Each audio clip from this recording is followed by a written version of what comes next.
Labdien, mani sauc Elīna, esmu neirografikas instruktors un radošais kočs. Šodien es vēlos jums parādīt lielisku algoritmu, kas noderēs trauksmes noņemšanai. Viss, kas jums ir nepieciešams, ir balta papīra lapa, jebkurš izmērs formāts, kas jums ir par rokai, kāds rakstāmais, man šodien būs flomasters, un pēc tam pievienosies arī citas krāsas flomasteri, marķieru un iespējams arī zīmoli, to skatīšos pēc sajūtām. Un, lai šī trauksme mazinātos, pirmais, ko mēs darām, mēs ņemam šo te balto lapu un ņemam kādu rakstāmu. Kad tas ir izdarīts, mēs uz lapas sākam zīmēt apļus. Apļi simbolizē šajā brīdī mūsu trauksmi. Mēs izliekam visus šos te apļus, šo te savu sajūtu, savus trauksmes izjūtu uz lapas. Tad jāvelk ar brīvu roku un var vilkt pāris apļus, lai šī līnija tāda trauksme vairāk uztveroša un nodot šo te mūsu trauksmes vēstījumu uz lapas. Apļu skaitu brīvi izvēlēties jūs paši, kā jums šobrīd ir pēc sajūtām. Galvenais mērķis ir katru apli mazināt mūsu šī brīža trauksmi, mūsu šī brīža sajūtas, lai mēs nomierinātos un būtu mums skaidrāks prāts. Apļu zīmējam tātad jebkurā vietā, kur mūsu roka šajā brīdī vada. Apļi savā starpā var brīvi krustoties, viens uz otru pārklāties vai arī vienkārši brīvi viens otram pretī atrasties. Tas arī pēc sajūtām. Ļaujam rokai mūsu vadīt. Kad lapā ir pietiekams skaits apļu, es ņemšu citas krāsas marķieri, lai labāk redzams būtu, lai nodotu šo te vēstījumu. Un tad šos te apļus, ja kāds gadījumā zīmē kādu citu materiālu, tad, lai šos te apļus vienu konkrētu to, respektīvi, kontūru novilksim katram šim te aplītīm. Tas būs tas mūsu trauksmes apkopojums katrā aplītī, kas nu ko nozīmē. Nopilksim ar tumšāku krāsiņu.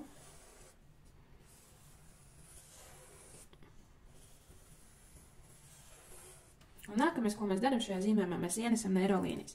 Tie, kas zīmē pirmo reizi, paskaidrošu, ka neirolīnija ir līnija, kas neatkārtos nevienā tās punktā un iet tur, kur vismazāk mēs vēlamies to redzēt. Respektīvi, velku no šīs te puses, no šī te sāda un vēlos, lai viņa ietu šeit. Es vismaz nedošu šo te līniju pabīdu uz augšu vai leju. Galvenais, lai viņa nenonāk tajā vietā, kuras tagad es ir iedosis šo te signālu smadzenēm.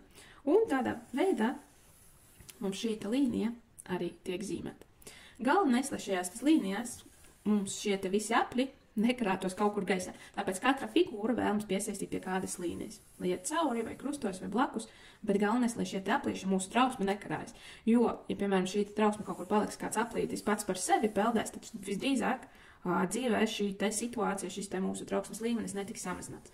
Jo neirografikā viss galvenokārt notiek ar līnijām, ar nīliju palīdzību mēs veicam šīs te korekcijas. Kad lapā ir pietiekams skaits apļu un pietiekams skaits līniju, tad nākamais, ko mēs darām, mēs nopuļojam asos stūrīšus. Asos stūrīšus mēs apaļojam tādā veidā, kad, tā, kur te labāk redzams, asos stūrīšus tātad mēs apaļojam asajās vietās, piemēram šeit, kur krustojas divas līnijas, ir 4 asi krustpunkti, šeit varbūt tāds nopuļotāks, bet ir. Mēs ievelkam tādus kā puslaplīšus uz āru un aizkrāsojam. Tūlīt parādīšu. Un šādā veidā rodas jauni neironu savienojumi. Neirografikā par katru asais stūrītis tiek uzskatīts kā potenciālais konflikts. Un, lai mēs izietu sveiki caurā no šiem te konfliktiem, tad mūsu uzdevums šajā brīdī ir veikt nopuļošanu. Katru aso stūrīti vienkārši ņemam un nopuļam. Un šajā brīdī brīdina jūs, kad var būt visdažādākās sajūtas. Kādam varbūt kaut kas kņūdinās, kādam varbūt kaut kas sāks sāpēt, kāds varbūt sajūtīs, ka ir karsti telpā, kaut gan pirms tam sēdējies, atumtulējies un likās, ka varbūt ir augsts. Šajā brīdī, pat cik mēs strādājam ar savu bezapziņu, mūsos var parādīties, uzjundīties kādas sajūtas, kādas refleksijas. Un, protams, ja, piemēram, rodas kāda doma, kāda ideja, tad cenšamies šo te ideju domu, insightu pierakstīt priekš sevis. Jo es domāju, ka visdrīzāk pēc zīmēm mēs par to aizmirsīsim, un tad šī te foršā doma nodams kaut kur pazudīs. Tāpēc cenšamies savas domas arī pievērst uzmanību tām un paskatīties, kas tad šobrīd notiekās. Un tātad mierīgi, lēnā garā, meditējot, var teikt, nopuļam katru aso stūrīti. Respektīvi, tā, kad savienojas jaunas neironu saites, rodas jauni simboli šim te darbam, jaunas domas, jauni nodomi. Un tādā veidā, protams, nopuļam visus asos stūrīšus. Šeit var mierīgi, ja kādam ir vairāk laika, grib vairāk pastrādāt, pabūt ar sevi šajā te meditācijā, var arī pēksperimentēt ar līniju biezumu. Paņemt biezākas līnijas, iezīmēt plānākas līnijas un, respektīvi, tādā veidā radot zīmējumā dimensiju, ka zīmējums atdzīvojas tādā tā kā 3D formātā. Bet, principā, mums šīs te zīmējuma mērķis ir mazināt mūsu šo te trauksmi, kas mums bija, lai viņa pazūd, un mums ir brīva vieta, enerģija citām lietām, svarīgākām, ko darīt. Jo, kā zināms, ja mēs uztrauksimies, ja šī trauksme būs pavadījis ilgāku laiku, tad mēs zaudēsim savu enerģiju un, respektīvi, varbūt kādam plānam vai kādam darbam pietrūk šīs enerģijas. Un, respektīvi, tādā veidā mēs atbrīvojam sevi uz savu brīvo vietu, lai izdarītu kaut ko liederīgu un kaut ko patīkamāku, nekā vienkārši uztraukties un būt satrauktam.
Nu, ko, esam pabeiguši apļot?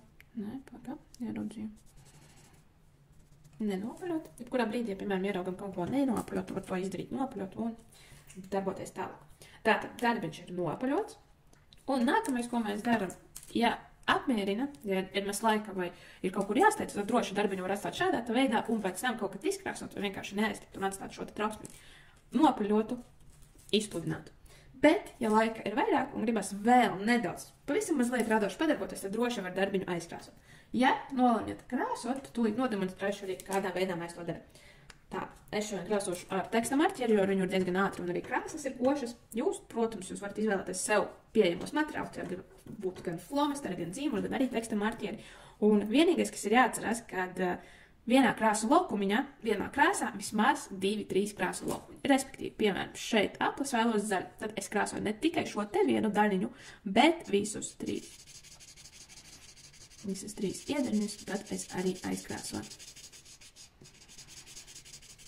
Ar teksta marķeriem krāsojot, tas ir ātrāk, un, kā redzams, arī krāsne ir gana koša.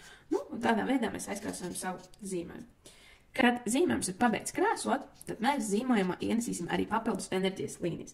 Kas tas tāds un kā tas notiekās? Tātad zīmējums šodien atstāvu šādu te pagaidām, lai ātrāk video ir un jums vairāk ātrāk informācija nonāk līdz jums. Tad es ņemu biezāku marķieri, kas ir obligāti jābūt biezākam nekā izmantots līdz šim, vai, piemēram, kādas citas krāsas marķieri, kas izceļās vai flomasteru, un ko tātad es daru? Es ienesu darbā papildus enerģiju. Tātad papildus enerģija nozīmē papildus līniju, var izvēlēties kādu līniju, kas ir jau darbā, un viņu paspiltināt. Šādā veidā mēs darbam piesaistīsim papildus enerģiju, lai šī trauksme mazinātos.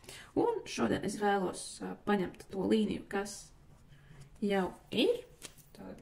Tās parādīšu, ņem līniju, kas jau ir, un vienkārši viņu biezāku apvelku.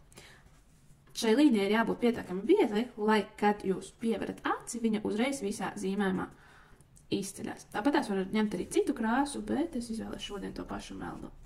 Un skatāmies, ja, piemēram, jauna līnija, tad mēs viņu tāpatās ieapaļojam, lai nav aso stūrīšu. Man te viņa kur ir palikusi ar asiem stūrīšiem. Un tad viņu arī noapaļojam, iekļaujam darbiņā. Tā, tagad puslīdz viņa ir kārtībā. Un, protams, ja gribam, mēs varam arī kādu figūru izcelt, nofiksēt, bet tas nav obligāts pēc jūsu skatiem, pēc jūsu sajūtām šodien. Tad viena līnija man ir, un es gribu arī vēl vienu līniju. Jūs arī skaties pēc sajūtām, varbūt kādam pietiks ar vienu līniju, man šajā gribās divas. Tāpēc es sev atļauju arī uzzīmēt otru līniju.